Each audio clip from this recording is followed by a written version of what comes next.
PFI ಸಂಘಟನೆ ಹಾಗಾದರೆ ಏನೇನು ಮಾಡ್ತಾ ಇದೆ ಭಾರತದಲ್ಲಿ ನಿಷೇಧಕ್ಕೊಳಗಾದ ಮೇಲೆ? ಇವತ್ತು ಜಾರಿ ನಿರ್ದೇಶನಾಲಯ ಆಸ್ಫೋಟಕವಾದಂಥ ಸುದ್ದಿಗಳನ್ನು, ಅದರ ಒಳಹೊಳವುಗಳನ್ನು, ಹೂರಣವನ್ನು ದೇಶದ ಎದುರು ತೆರೆದಿಟ್ಟಿದೆ.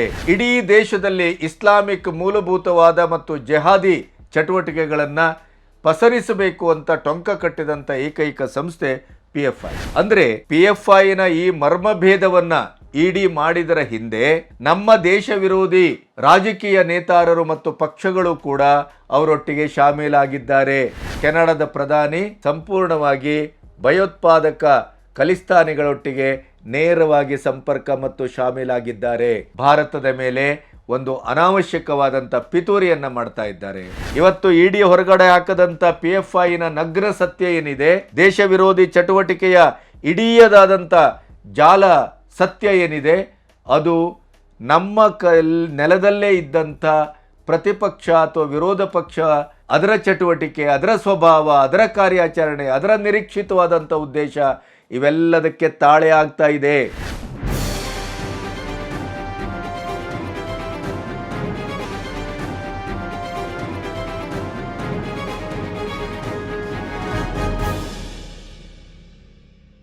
ನಮಸ್ತೆ, ಬಿ ಗಣಪತಿ ನ್ಯೂಸ್ ಚಾನಲ್ಲಿಗೆ ಸ್ವಾಗತ. ಈವರೆಗೆ ಸಬ್ಸ್ಕ್ರೈಬ್ ಮಾಡದೇ ಇದ್ದರೆ ನಮ್ಮ ಈ ನ್ಯೂಸ್ ಚಾನಲನ್ನು ತಕ್ಷಣ ಸಬ್ಸ್ಕ್ರೈಬ್ ಮಾಡಿ, ನಮ್ಮ ಅಭಿಪ್ರಾಯಕ್ಕೆ ನಿಮ್ಮ ಕಮೆಂಟನ್ನು ಕಳಿಸಿ, ಮತ್ತು ಮುಕ್ತವಾದಂಥ ಒಂದು ಸಂವಾದಕ್ಕೆ ಸಿದ್ಧವಾಗಿದ್ದೇವೆ. ನಾವು ನಿಮ್ಮ ಕಮೆಂಟ್ಸ್ಗಳ ಮೂಲಕವೇ ಮತ್ತೆ ಹೊಸ ಹೊಸ ರೀತಿಯ ವ್ಯಾಖ್ಯಾನವನ್ನು ಮತ್ತು ಸುದ್ದಿ ವಿಶ್ಲೇಷಣೆಯನ್ನು ಮಾಡ್ತಾ ಹೋಗ್ಬೋದು ಅನ್ನೋದು ನನ್ನ ಉದ್ದೇಶ. ಇಡಿ ಕರ್ನಾಟಕದಲ್ಲಿ ಮತ್ತು ದೆಹಲಿಯ ಮೂಲಕ ಎರಡು ಭರ್ಜರಿ ಸುದ್ದಿಗಳ ಮೂಲಕ ನಮ್ಮನ್ನು ಎಚ್ಚರಿಸಿದೆ. ಮತ್ತು ನಾವು ಎಂಥ ಒಂದು ವಿಷಮ ಪರಿಸ್ಥಿತಿಯಲ್ಲಿ ನಿಂತಿದ್ದೇವೆ ಅನ್ನುವಂಥ ಒಟ್ಟು ಭಾರತದ ಸ್ಥಿತಿಗತಿಗಳನ್ನು ಕೂಡ ಅನಾವರಣಗೊಳಿಸಿದೆ. ಜಾರಿ ನಿರ್ದೇಶನಾಲಯ ಮೈಸೂರು ಮೂಡಾ ಹಗರಣದಲ್ಲಿ ಕಡತನಾಶ ಮತ್ತು ವೈಟ್ನರ್ ಹಚ್ಚುವ ಮೂಲಕ ಮೂಲ ದಾಖಲೆಯನ್ನೇ ಅಪಭ್ರಂಶಗೊಳಿಸಿದಂಥ ನೀಚ ಕೆಲಸವನ್ನು ಆಡಳಿತಾತ್ಮಕ ವ್ಯವಸ್ಥೆ, ಸರ್ಕಾರ ಯಾವ ರೀತಿ ಮಾಡಿದೆ ಅನ್ನೋದನ್ನು ಒಂದು ಕಡೆಯಿಂದ ತೋರಿಸಿದರೆ, ಇನ್ನೊಂದು ಕಡೆ ದೆಹಲಿಯಿಂದ ಬಹಳ ಆಸ್ಫೋಟಕ ಒಂದು ಸುದ್ದಿ ನಮ್ಮ ಮಧ್ಯೆ ಬಿತ್ತರಗೊಂಡಿದೆ. PFI ಅಂತ ನೀವು ಕೇಳಿದ್ದೀರಿ. ದೇಶ ವಿರೋಧಿ ಚಟುವಟಿಕೆ, ಕೃತ್ಯ, ಸಂಚು, ಷಡ್ಯಂತ್ರ ಇವೆಲ್ಲವನ್ನು ನಿರೂಪಿಸಿರುವ ಕಾರಣಕ್ಕಾಗಿ, ಅದು ಅಧಿಕೃತಗೊಂಡ ಕಾರಣಕ್ಕಾಗಿ popular front of India PFI ಈಗಾಗಲೇ ದೇಶದಲ್ಲಿ ನಿಷೇಧಗೊಂಡಿದೆ. ಆದರೆ ಈ ಜೆಹಾದಿ ಕೃತ್ಯಗಳ ಮೂಲಕ ಭಾರತದಲ್ಲಿ ಇಸ್ಲಾಮಿಕ್ ಅಭಿಯಾನದ ಒಂದು ಸಂಚನ್ನು ರೂಪಿಸುವ, ಹಿಂಸೆ, ಉಗ್ರವಾದವನ್ನು ಸಾಮಾಜಿಕ ಜೀವನದಲ್ಲಿ ಅಡಕಗೊಳಿಸುವ ಮತ್ತು ದೇಶ ವಿರೋಧಿ ಚಟುವಟಿಕೆಗಳಿಗೆ ಇಸ್ಲಾಮಿಕ್ ಮೂಲಭೂತವಾದಿಗಳನ್ನು ಒಂದು ಧ್ರುವೀಕರಿಸುವಂಥ ಕೆಲಸಕ್ಕೆ PFI ಮುಂದಾಗಿದೆ ಅನ್ನುವಂಥ ಕಾರಣಕ್ಕಾಗಿ ಈಗಾಗಲೇ NIA ಹಲವು ಸಾಕ್ಷ್ಯಗಳನ್ನು ಮತ್ತು ಅದರ ಇಡೀಯದಾದಂಥ ಒಂದು ಜಾಲವನ್ನು ಭೇದಿಸಿದೆ. ಆ ನೆಲೆಯಲ್ಲಿ ಕೇಂದ್ರ ಸರ್ಕಾರ PFIಯನ್ನು ದೇಶದಲ್ಲಿ ನಿಷೇಧಿಸಿದೆ. ಆದರೆ ಈ ನಿಷೇಧಿಸಿದ ಒಂದು ಸಂಘಟನೆಯನ್ನು ಕೂಡ ಕಾಂಗ್ರೆಸ್ಸು ಕಳೆದ ಚುನಾವಣೆಯಲ್ಲಿ ಎಷ್ಟರ ಮಟ್ಟಿಗೆ ಅದನ್ನು ಬಳಸಿಕೊಂಡಿತ್ತು, ರಾಹುಲ್ ಗಾಂಧಿ ಮತ್ತು ಅವರ ಗ್ಯಾಂಗು ಅದು ಎಷ್ಟನ್ನು ಆ ಸಂಘಟನೆಯನ್ನು ನಿಷೇಧಿಸಿದಾಗಲೂ ಕೂಡ ಅದರ ವಿರುದ್ಧವಾಗಿ ಪ್ರತಿಭಟಿಸಿದೆವು, ಮಾತಾಡಿದೆವು, ಮತ್ತು ಅದರ ಪರವಾಗಿ ನಿಂತಿದ್ದವು ಅನ್ನೋದನ್ನು ನಾವು ಮರೆಯಲಿಕ್ಕೆ ಸಾಧ್ಯ ಇಲ್ಲ. PFI ಸಂಘಟನೆ ನಿಷೇಧಕ್ಕೆ ಒಳಗಾದರೂ ಕೂಡ ಕೇರಳ ಮತ್ತು ದಕ್ಷಿಣ ಕನ್ನಡ ಇತ್ಯಾದಿ ಪ್ರದೇಶಗಳಲ್ಲಿ ಈಗಲೂ ಅದು ಸಕ್ರಿಯವಾಗಿರುವುದನ್ನು ಕೂಡ ನಾವು ಕಾಣ್ತಾ ಇದ್ದೇವೆ. ನಿಷೇಧಗೊಂಡ ಮೇಲೆ ಅದರ ರೂಪ, ಸ್ವರೂಪ, ಚಹರೆ ಬದಲಾಗಿದೆ, ಹೆಸರು ಬದಲಾಗಿದೆ. ಆದರೆ ಕಾರ್ಯಾಚರಣೆ ಮಾತ್ರ ಅದು ಇನ್ನಷ್ಟು ಬಲವಾಗಿ ನಮ್ಮ ಮಧ್ಯೆ ನಿಂತಿದೆ. PFI ಸಂಘಟನೆ ಹಾಗಾದರೆ ಏನೇನು ಮಾಡ್ತಾ ಇದೆ ಭಾರತದಲ್ಲಿ ನಿಷೇಧಕ್ಕೊಳಗಾದ ಮೇಲೆ ಅನ್ನೋದನ್ನು ಇವತ್ತು ಜಾರಿ ನಿರ್ದೇಶನಾಲಯ ಆಸ್ಫೋಟಕವಾದಂಥ ಸುದ್ದಿಗಳನ್ನು, ಅದರ ಒಳಹೊಳವುಗಳನ್ನು, ಹೂರಣವನ್ನು ದೇಶದ ಎದುರು ತೆರೆದಿಟ್ಟಿದೆ. ಭಯಾನಕವಾದಂಥ ಭೀಭತ್ಸವಾದಂಥ ಒಂದು ಸಂಗತಿಗಳು. ಹಾಗಾದರೆ ಇಡಿ ಏನನ್ನು ಹೇಳ್ತಾ ಇದೆ? ಈ PFI ಸಂಘಟನೆ ಅದು ಈಗ ತನ್ನ ಕಾರ್ಯಾಚರಣೆಯ ಸ್ವಭಾವವನ್ನು ಬದಲಾಯಿಸಿದೆ. ಬೀದಿ ನಾಟಕಗಳ ಮೂಲಕ ಸಾರ್ವಜನಿಕರನ್ನು ಎಚ್ಚರಿಸುವ, ಉಗ್ರವಾದಕ್ಕೆ ಇಂಬುಗೊಡುವಂಥ ಈ ಕೆಲಸವನ್ನು ಕೂಡ ಅದು ಮಾಡ್ತಾ ಇದೆ ಅನ್ನೋದನ್ನು ಈ ಇಸ್ಲಾಮಿಕ್ ಸಂಘಟನೆ ಎಷ್ಟು ತೀವ್ರವಾಗಿ ಭಾರತದ ಗ್ರಾಸ್ ರೂಟ್ ಲೆವೆಲಲ್ಲಿ ವರ್ಕ್ ಮಾಡ್ತಾ ಇದೆ, ಅದರ ವಿದೇಶೀಯದಲ್ಲಿ ಅದು ಕೆಲಸ ಮಾಡ್ತಾ ಇರುವ ರೀತಿ ಏನು, ಅದರ ಫಂಡ್ ರೈಸಿಂಗ್ ಏನು, ಅದರ ಜಾಲಗಳು ಯಾವ ರೀತಿ ಕೆಲಸ ಮಾಡ್ತಾ ಇದೆ ಅನ್ನೋದನ್ನು ಅತ್ಯಂತ ವಿವರವಾಗಿ ಘಟಸ್ಫೋಟಕ ಅನ್ನುವ ರೀತಿಯಲ್ಲಿ ಇಡೀ ಅದನ್ನು ನಮ್ಮ ಕಣ್ಣೆದುರು ಇಟ್ಟಿದೆ. ಎಂಥವನ ಜಂಗಾಬಲವೂ ಉಡುಗಿ ಹೋಗಬೇಕು. ಅಂದರೆ ದೇಶದ ಅನ್ನವನ್ನು ತಿಂದು ದೇಶದಲ್ಲೇ ಬದುಕಿ ದೇಶದ ಸಾಮಾಜಿಕ ಮತ್ತು ಆರ್ಥಿಕವಾದಂಥ ವ್ಯವಹಾರಗಳಲ್ಲಿ ತೊಡಗಿ ದೇಶದ ಇಡೀ ಕೇಂದ್ರ ಸರ್ಕಾರದ, ರಾಜ್ಯ ಸರ್ಕಾರಗಳ ಒಂದು ಸವಲತ್ತುಗಳನ್ನು ಅತಿ ಹೆಚ್ಚು ಬಳಸಿಕೊಂಡವರು ಯಾರು ಅಂತಂದರೆ 80%ಕ್ಕೂ ಹೆಚ್ಚು ಅಲ್ಪಸಂಖ್ಯಾತ ಮುಸ್ಲಿಂ ಬಂಧುಗಳು. ಆದರೆ ಅದೇ ಒಡಲಿಂದ ದೇಶವನ್ನು, ದೇಶದ ಸಾರ್ವಭೌಮತೆಯನ್ನು, ದೇಶದ ಅಖಂಡತೆಯನ್ನು, ದೇಶದ ಭವ್ಯತೆಯನ್ನು, ದೇಶದ ಸಂಸ್ಕೃತಿಯನ್ನು, ದೇಶದ ಸನಾತನತೆಯನ್ನು ಮತ್ತು ದೇಶದ ಬಹುಸಂಖ್ಯಾತ 80% ಹಿಂದೂ ಸಮಾಜವನ್ನು ಟಾರ್ಗೆಟ್ ಮಾಡಿ ಇಡೀ ದೇಶದಲ್ಲಿ ಇಸ್ಲಾಮಿಕ್ ಮೂಲಭೂತವಾದ ಮತ್ತು ಜೆಹಾದಿ ಚಟುವಟಿಕೆಗಳನ್ನು ಪಸರಿಸಬೇಕು ಅಂತ ಟೊಂಕ ಕಟ್ಟಿದಂಥ ಏಕೈಕ ಸಂಸ್ಥೆ PFI. PFIನ ಹೊಸ ಅವತಾರ ಹೇಗಿದೆ ಅನ್ನೋದನ್ನು ಇಡಿ ಈ ರೀತಿ ಪಟ್ಟಿ ಮಾಡಿದೆ. ವಿದೇಶಗಳಲ್ಲಿ 13,000ಕ್ಕೂ ಹೆಚ್ಚು ಕಾರ್ಯಕರ್ತರು ಸಕ್ರಿಯರಾಗಿದ್ದಾರೆ. ಸಿಂಗಾಪುರ, ಕೊಲ್ಲಿ ದೇಶಗಳಲ್ಲಿ ಉಗ್ರವಾದಕ್ಕೆ ಹಣವನ್ನು ಸಂಗ್ರಹಿಸಲಾಗ್ತಾ ಇದೆ. ಕೊಲ್ಲಿ ದೇಶಗಳಲ್ಲಿ PFI ಜಿಲ್ಲವಾರು ಸಂಘಟನೆಯನ್ನು ಸಕ್ರಿಯವಾಗಿ ಇಟ್ಕೊಂಡಿದೆ. ಭಾರತದಲ್ಲಿ ಇಸ್ಲಾಮಿಕ್ ಅಭಿಯಾನದ ತೀವ್ರ ಒಂದು ಚಟುವಟಿಕೆಗೆ PFI ಅಂಡರ್ಗ್ರೌಂಡಲ್ಲಿ ಯತ್ನಿಸ್ತಾ ಇದೆ.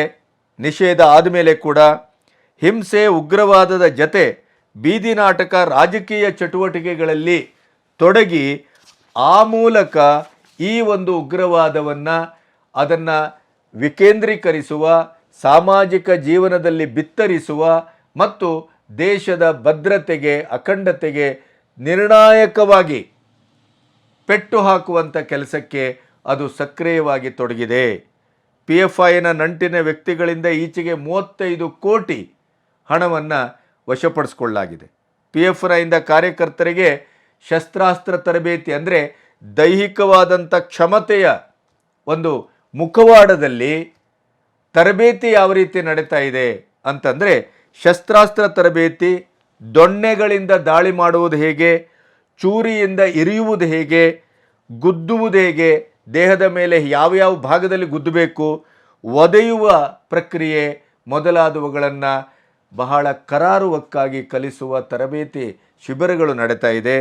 ಅಧಿಕಾರಿಗಳನ್ನು ಹನಿ ಟ್ರ್ಯಾಪಿಗೆ ಒಳಪಡಿಸುವ, ಸುಳ್ಳು ಸುದ್ದಿ ಹರಡುವ ಮೂಲಕ ಒಂದು ಕ್ಷೋಭೆಯನ್ನು ಉಂಟು ಮಾಡುವ, ಭೂ ಕಬಳಿಕೆ ಮಾಡುವಂಥ ಈ ಎಲ್ಲ ಕೃತ್ಯಗಳು ನಡೀತಾ ಇದೆ ಅನ್ನೋದನ್ನು ಇಡಿ ವಿವರವಾಗಿ ಹೇಳಿದೆ.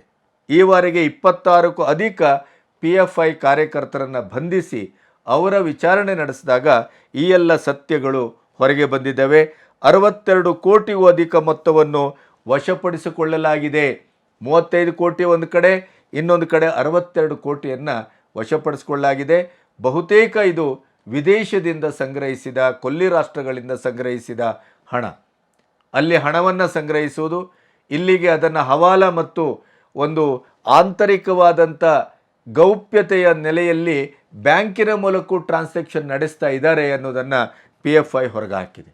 ಆ ಮೂಲಕ ದೇಶದ ನಾಗರಿಕರನ್ನು, ಯುವಕರನ್ನು ತನ್ನ ತೆಕ್ಕೆಗೆ ಬಳಸಿಕೊಂಡು ಈ ದೇಶ ವಿರೋಧಿ ಚಟುವಟಿಕೆಯನ್ನು, ಇಸ್ಲಾಮಿಕ್ ಮೂಲಭೂತವಾದವನ್ನು ಭಾರತದಲ್ಲಿ ಒಂದು ಗ್ರಾಸ್ ರೂಟ್ ಲೆವೆಲಲ್ಲಿ ಅದನ್ನು ಪಸರಿಸುವ ಕೆಲಸವನ್ನು PFI ಹೇಗೆ ಮಾಡ್ತಾ ಇದೆ ಅನ್ನೋದನ್ನು ಇಂಚಿಂಚಾಗಿ ಇಡಿ ಹೊರಗಡೆ ಇಟ್ಟಿದೆ. ಈ ಮಧ್ಯೆ ಅಕ್ಟೋಬರ್ 16ರಂದು PFI ನಂಟಿನ ವ್ಯಕ್ತಿಗಳಿಗೆ ಸೇರಿದ 35 ಕೋಟಿ ವಶಪಡಿಸಿಕೊಂಡದ್ದಲ್ಲದೆ ಅವರ ಆಸ್ತಿ ಪಾಸ್ತಿಯನ್ನು ಕೂಡ ಎಷ್ಟು ವಶಪಡಿಸಿಕೊಂಡಿದ್ದೇವೆ, ಏನೇನು ಮಾಡಿದ್ದೇವೆ, ವಿದೇಶಗಳಿಂದ ಸಂಗ್ರಹಿಸುವ ಹಣವನ್ನು ಭಾರತದ ದುಷ್ಕೃತ್ಯಕ್ಕೆ ಹೇಗೆ ಬಳಸಲಾಗ್ತಾ ಇದೆ, ಹಾಗೆಯೇ ಶಸ್ತ್ರಾಸ್ತ್ರ ತರಬೇತಿಗೆ ಎಲ್ಲೆಲ್ಲಿ ಯಾವ್ಯಾವ ರೀತಿಯ ಗೌಪ್ಯ ಶಿಬಿರಗಳನ್ನು ಮಾಡಲಾಗ್ತಾ ಇದೆ ಮತ್ತು ಪ್ರಮುಖ ವ್ಯಕ್ತಿಗಳನ್ನು ಆಯಕಟ್ಟಿನ ಸ್ಥಳಗಳ ಮೇಲೆ ದಾಳಿಗೆ ಸಂಚು ರೂಪಿಸಿದ್ದನ್ನು ಕೂಡ ಇಡಿ ಆ ಸಂಚನ್ನು ಒಡೆದಿದೆ, ಆ ಸಂಚನ್ನು ವಿಫಲಗೊಳಿಸಿದೆ. ಸಪೋಸ್ ಈಗ ಇಡಿ ಈ ರೀತಿಯ ಒಂದು ಕೆಲಸವನ್ನು ಮಾಡದೇ ಇದ್ದಿದ್ದರೆ ಅದು ಎಷ್ಟರ ಮಟ್ಟಿಗೆ ಒಂದು ಅವ್ಯಾಹತವಾಗಿ ಬೆಳೀತಾ ಇತ್ತು ಅನ್ನೋದನ್ನು ಬಹುಶಃ ನಾವು ಯೋಚನೆ ಮಾಡಲಿಕ್ಕೂ ಸಾಧ್ಯ ಇಲ್ಲ. ಭಾರತದ ಒಂದು ಆಂತರಿಕವಾದಂಥ ಯುದ್ಧದ ಸಿದ್ಧತೆ ನೋಡಿ, ಇಡಿ ಆಂತರಿಕ ಯುದ್ಧದ ಸಿದ್ಧತೆ, ಅಧಿಕಾರಿಗಳಿಗೆ ಬೆದರಿಕೆ, ಅವಹೇಳನ, ಹನಿ ಟ್ರ್ಯಾಪು, ಅಕ್ರಮ ಮಾರ್ಗದ ಮೂಲಕ ಅವರ ಸಂಪರ್ಕ ಮತ್ತು ಕಾನೂನು ಭಂಗ, ಪರ್ಯಾಯ ಸರ್ಕಾರದ ರಚನೆ, ಈ ಸಂಚನ್ನು ಈಗ ಇಡಿ ಸಂಪೂರ್ಣವಾಗಿ ಭೇದಿಸಿದೆ. ನೋಡಿ, ಇಲ್ಲೇ ಇರೋದು ಪಾಯಿಂಟ್. ಬಹಳ ಹಿಂದಿನಿಂದ ನಾವೊಂದು ಮಾತನ್ನು ಹೇಳ್ತಾ ಬರ್ತಾ ಇದ್ದೇವೆ. ಏನು?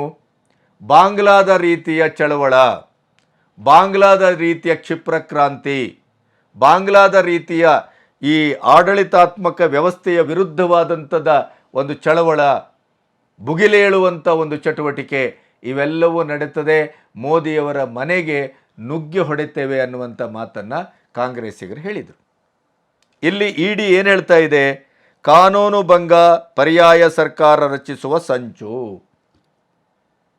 ಹಾಗಾದರೆ ಕಾಂಗ್ರೆಸ್ಸಿನ ಈ ಅಂಬೋಣ, ರಾಹುಲ್ ಗಾಂಧಿಯವರ ಈ ಅಂಬೋಣ, ರಾಹುಲ್ ಗಾಂಧಿ ಅಮೆರಿಕದಲ್ಲಿ ಹೋಗಿ ವಿದೇಶಿ ಶಕ್ತಿಗಳೊಟ್ಟಿಗಿನ ಮಾತುಕತೆ, ಆಮೇಲೆ ಬಾಂಗ್ಲಾದ BNP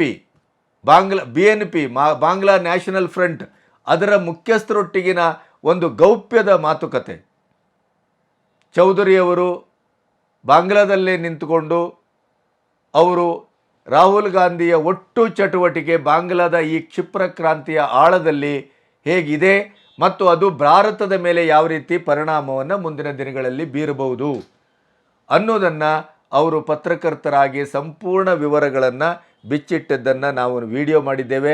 ನೀವು ಅದರ ಕ್ಲಿಪ್ಪಿಂಗನ್ನು ನೋಡ್ಬೋದು, ಆ ವಿಡಿಯೋ ನಿಮಗೆ ದಾಖಲೆ ಸಿಗುತ್ತೆ. ಅಂದರೆ PFIನ ಈ ಮರ್ಮಭೇದವನ್ನು ಇಡಿ ಮಾಡಿದರ ಹಿಂದೆ ನಮ್ಮ ದೇಶ ವಿರೋಧಿ ರಾಜಕೀಯ ನೇತಾರರು ಮತ್ತು ಪಕ್ಷಗಳು ಕೂಡ ಅವರೊಟ್ಟಿಗೆ ಶಾಮೀಲಾಗಿದ್ದಾರೆ, ನೆನಪಿಡಬೇಕು. ಯಾಕೆಂದರೆ ಪರ್ಯಾಯ ಸರ್ಕಾರದ ರಚನೆಯ ಮಾತಾಡಿದ್ಯಾರು, ಕಾನೂನು ಭಂಗದ ಬಗ್ಗೆ ಮಾತಾಡಿದ್ಯಾರು, ಇಡೀ ದೇಶದಲ್ಲಿ ಒಂದು ಕ್ಷಿಪ್ರ ಕ್ರಾಂತಿ ಮತ್ತು ಚಳವಳ ಸದ್ಯದಲ್ಲೇ ಆಗಲಿಕ್ಕಿದೆ ಅಂತ ಕಾಂಗ್ರೆಸ್ಸು ಅಷ್ಟು ನಿಖರವಾಗಿ ಹೇಳುತ್ತು ಅಂತಾದರೆ, ಹಾಗಾದರೆ PFIನ ಕಾರ್ಯಚಟುವಟಿಕೆ ಅದಕ್ಕೆ ಸಂವಾದಿ ಆಗಿದೆ ಅಂತಾದರೆ ಇಲ್ಲಿ ಏನು ನಡೀತಾ ಇದೆ? ಒಂದು ಕಡೆ ದೇಶವನ್ನು ಕಟ್ಟುವ, ದೇಶವನ್ನು ರಕ್ಷಿಸುವ, ದೇಶವನ್ನು ಸಂಪೂರ್ಣವಾಗಿ ಆರ್ಥಿಕವಾಗಿ ಬಲಿಷ್ಠಗೊಳಿಸುವ, ವಿಶ್ವದ ಹಿರಿಯಣ್ಣನಾಗಿಸುವ, ವಿಶ್ವ ಆರ್ಥಿಕತೆಯಲ್ಲಿ 5ನೇ ಸ್ಥಾನಕ್ಕೆ ಈಗ ಬಂದು ನಿಂತಂಥ ಭಾರತವನ್ನು 3ನೇ ಸ್ಥಾನಕ್ಕೆ ಕೊಂಡೊಯ್ಯುವ ಕನಸು, ದಿನಕ್ಕೆ 26 ಕಿಲೋಮೀಟರ್ ರಸ್ತೆಯನ್ನು ಮಾಡುವಂಥ ಒಂದು ಅಭಿಯಾನ, ಪ್ರತಿ ಹಂತದಲ್ಲಿ ಅಭಿವೃದ್ಧಿಯ ಚಟುವಟಿಕೆಗಳು, ಪಾಕಿಸ್ತಾನದ ನೆಲದಲ್ಲೇ ಕೂತು ಪಾಕಿಸ್ತಾನ ಮತ್ತು ಚೈನಾಕ್ಕೆ ಎದೆಗೆ ಕೊಟ್ಟು ಅಂಥ ಒಂದು ವಿದೇಶಿ ನೀತಿಯ ಪತಾಕೆಯನ್ನು ಹಾರಿಸಿದ ಜೈಶಂಕರ್ ಇರ್ಬೋದು, ಇದೇ ನಿಜ್ಜರ್ ಹತ್ಯೆಯ ವಿಷಯದಲ್ಲಿ ಭಾರತವನ್ನು ಆರ್ಥಿಕವಾಗಿ ದಿಗ್ಬಂಧನಕ್ಕೆ ಒಳಗೊಟ್ಪಡ್ತೇವೆ, ನಮ್ಮ 5 ಐಸ್ ಇಡೀ ನಮ್ಮ 5 ರಾಷ್ಟ್ರದ ಒಕ್ಕೂಟವನ್ನು ಬೆನ್ನಿಗಿಟ್ಟುಕೊಂಡು ಭಾರತವನ್ನು ನಡಗಿಸ್ತೇವೆ ಅಂತ ಹೊರಟಂಥ ಟ್ರೂಡೋ, ಕೆನಡಾದ ಪ್ರಧಾನಿ, ಕೊನೆಗೂ ನಮ್ಮಲ್ಲಿ ಸಾಕ್ಷ್ಯಗಳಿಲ್ಲ, ಭಾರತ ಯಾವುದೇ ಸಾಕ್ಷ್ಯವನ್ನು ಕೊಟ್ಟಿಲ್ಲ. ಭಾರತ ಕೇಳಿತ್ತು ಏನನ್ನ? ಹೌದಾ, ನಾವು ನಿಮ್ಮಲ್ಲಿ ನಿಜ್ಜರ ಹತ್ಯೆಗೆ ಕಾರಣವಾಗಿದ್ದೇವೆ ಅಂತ ಹೇಳ್ತೀರಲ್ಲ, ಸಾಕ್ಷ್ಯಗಳನ್ನು ಕೊಡಿ. ನೋ, ಅಮೆರಿಕನ್ ಪೋಸ್ಟು ಭಾರತ ಸಹಕರಿಸಬೇಕು, ಭಾರತವೇ ಈ ಕೊಲೆಯನ್ನು ಮಾಡಿಸಿದ್ದು ಅಂತ ಹೇಳಿತ್ತು. ಆದರೆ ಅದರದ್ದೇ ಮರುದಿನವೇ ಯಾವ ಟ್ರೂಡೋ, ಯಾವ ಕೆನಡಾದ ಪ್ರಧಾನಿ ಭಾರತದ ಮೇಲೆ ಗೂಬೆ ಕೂರಿಸಿ ಬರುವ ಚುನಾವಣೆಯಲ್ಲಿ ಸಿಕ್ಕ ಮತವನ್ನು ಪಡೆಯಬೇಕು ಅಂತ ಹೊರಟಿದ್ರೋ ಅವರೇ ಕೊನೆಗೆ ಬೆತ್ತಲಾದರು. ಅಲ್ಲಿಯ ಅವರ ವಿರೋಧ ಪಕ್ಷಗಳೇ ಇವತ್ತು ಭಾರತದ ಪರವಾಗಿ ಬ್ಯಾಟ್ ಬೀಸ್ತಾ ಇವೆ. ಸ್ಥಳೀಯರು ಟ್ರೂಡೋ ಬಗ್ಗೆ ಕೆಟ್ಟದ್ದಾಗಿ ಮಾತಾಡ್ತಾ ಇದ್ದಾರೆ. ಯಾಕೆಂತಂದರೆ ಯಾವುದೇ ಸಾಕ್ಷ್ಯಾಧಾರಗಳಿಲ್ಲ. ಅದರಲ್ಲೂ ಖಲಿಸ್ತಾನಿ ಚಟುವಟಿಕೆಯನ್ನು ಮಾಡ್ತಾ ಇರುವಂಥ ಪನ್ನು ಅವರು ಕೊಟ್ಟ ಹೇಳಿಕೆ ಏನು, ಕಳೆದ 3 ವರ್ಷಗಳಿಂದ ನಾವು ನೇರವಾಗಿ ಸಂಪರ್ಕದಲ್ಲಿದ್ದೇವೆ ಟ್ರೂಡೋ ಒಟ್ಟಿಗೆ, ಪ್ರಧಾನಿಯೊಟ್ಟಿಗೆ, ನಾವೇ ಇಂಟೆಲಿಜೆನ್ಸ್ ರಿಪೋರ್ಟನ್ನು ಕೊಟ್ಟಿದ್ದು. ಅಲ್ಲಿಗೇನಾಯಿತು, ಕೆನಡಾದ ಪ್ರಧಾನಿ ಸಂಪೂರ್ಣವಾಗಿ ಭಯೋತ್ಪಾದಕ ಖಲಿಸ್ತಾನಿಗಳೊಟ್ಟಿಗೆ ನೇರವಾಗಿ ಸಂಪರ್ಕ ಮತ್ತು ಶಾಮೀಲಾಗಿದ್ದಾರೆ. ಭಾರತದ ಮೇಲೆ ಒಂದು ಅನಾವಶ್ಯಕವಾದಂಥ ಪಿತೂರಿಯನ್ನು ಮಾಡ್ತಾ ಇದ್ದಾರೆ ಅಂತ.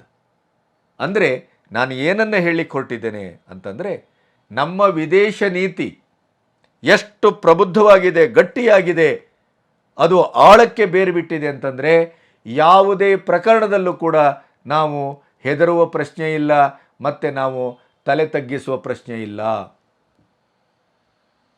ಪಾಕಿಸ್ತಾನದಲ್ಲಿ ನಡೆದಂಥ ಶೃಂಗಸಭೆಗೆ ಹೋಗಿ ಜೈಶಂಕರ್ ಅವರದೇ ನೆಲದಲ್ಲಿ ನಿಂತು ಪಾಕಿಸ್ತಾನಕ್ಕೆ ಮತ್ತು ಚೈನಾಕ್ಕೆ ಮರ್ಮಾಘಾತ ಮಾಡಿ ಬಂದರು. ಇದು ಭಾರತದ ತಾಕತ್ತು. ಈ ರೀತಿ ಭಾರತ ಬೆಳೀತಾ ಇರುವಂಥ ಹೊತ್ತಿನಲ್ಲಿ ಅಧಿಕಾರ ರಾಜಕಾರಣಕ್ಕಾಗಿ PFIನಂಥ ದೇಶದ್ರೋಹಿ, ದೇಶ ವಿರೋಧಿ ಭಯೋತ್ಪಾದಕ ಸಂಘಟನೆಯೊಟ್ಟಿಗೆ, ನಿಷೇಧಿತ ಸಂಘಟನೆಯೊಟ್ಟಿಗೆ, ಪಾಕಿಸ್ತಾನದ ಭಯೋತ್ಪಾದಕರು ಅಡಗಿಕೊಂಡಂಥ ಒಂದು, ನೀವು UKಯ ನೆಲದಲ್ಲಿ ಹೋಗಿ ಅವರೊಟ್ಟಿಗೆ ಮಾತಾಡುವಂಥದ್ದು, ಇವೆಲ್ಲ ರಾಹುಲ್ ಗಾಂಧಿ ಮತ್ತು ಕಾಂಗ್ರೆಸ್ಸಿನ ಇಂಡಿ ಕೂಟದ ಈ ಒಂದು ಇಡೀದಾದಂಥ ಕಾರ್ಯಾಚರಣೆ ಇದೆಯಲ್ಲ, ಈ ಕಾರ್ಯಾಚರಣೆ ಏನನ್ನು ಸೂಚಿಸ್ತಾ ಇದೆ, ಏನನ್ನು ಹೇಳ್ತಾ ಇದೆ, ಏನನ್ನು ಮಾಡ್ತಾ ಇದೆ? ಇವತ್ತು ED ಹೊರಗಡೆ ಹಾಕದಂಥ PFIನ ನಗ್ನ ಸತ್ಯ ಏನಿದೆ, ದೇಶ ವಿರೋಧಿ ಚಟುವಟಿಕೆಯ ಇಡೀದಾದಂಥ ಜಾಲ ಸತ್ಯ ಏನಿದೆ, ಅದು ನಮ್ಮ ನೆಲದಲ್ಲೇ ಇದ್ದಂಥ ಪ್ರತಿಪಕ್ಷ ಅಥವಾ ವಿರೋಧ ಪಕ್ಷ, ಅದರ ಚಟುವಟಿಕೆ, ಅದರ ಸ್ವಭಾವ, ಅದರ ಕಾರ್ಯಾಚರಣೆ, ಅದರ ನಿರೀಕ್ಷಿತವಾದಂಥ ಉದ್ದೇಶ ಇವೆಲ್ಲದಕ್ಕೆ ತಾಳೆ ಆಗ್ತಾ ಇದೆ. ಹಾಗಾದರೆ ಎಂಥ ಒಂದು ಸ್ಥಿತಿಯಲ್ಲಿ ನಾವು ನಿಂತಿದ್ದೇವೆ? ರೈತ ಚಳವಳದ ಹೆಸರಿನಲ್ಲಿ ಭಯೋತ್ಪಾದಕತೆ, ಖಲಿಸ್ತಾನಿಗಳು, ಆಮೇಲೆ ಕುಸ್ತಿಪಟುಗಳ ಲೈಂಗಿಕ ಹಗರಣ, ಅದು ಕೂಡ ರಾಜಕೀಕರಣ. ಪ್ರತಿ ಒಂದನ್ನು ಇವತ್ತು ಆಡಳಿತಾತ್ಮಕ ಪಕ್ಷದ ವಿರೋಧ ಒಂದು ಚಳವಳವಾಗಿ, ನೆಲೆಯಾಗಿ, ಅದರ ಅಲೆಯಾಗಿ ಕಟ್ಟುವಂಥ ಚಟುವಟಿಕೆಗೆ ನಮ್ಮ ಇಂಡಿ ಕೂಟ ಅಥವಾ ಪ್ರತಿಪಕ್ಷ ಮಾಡ್ತಾ ಇರುವುದೇನು, ಈ ಥರದ ಸಂಘಟನೆಗಳೊಟ್ಟಿಗೆ ಶಾಮೀಲಾಗಿರುವಂಥದ್ದು. PFIನ ಪರವಾಗಿ ಮಾತಾಡಿದ್ದು, PFIನ ಚಟುವಟಿಕೆಯನ್ನು ಸಮರ್ಥಿಸಿದ್ದು, PFIನ ನಿಷೇಧಿಸಿದಾಗ ಅದರ ವಿರೋಧವಾಗಿ ಮಾತಾಡಿದ್ದು. ಹಾಗಾದರೆ ಇವರ ಒಟ್ಟು ಇರಾದೆ ಏನು, ಯೋಚನೆ ಏನು, ಯೋಜನೆ ಏನು?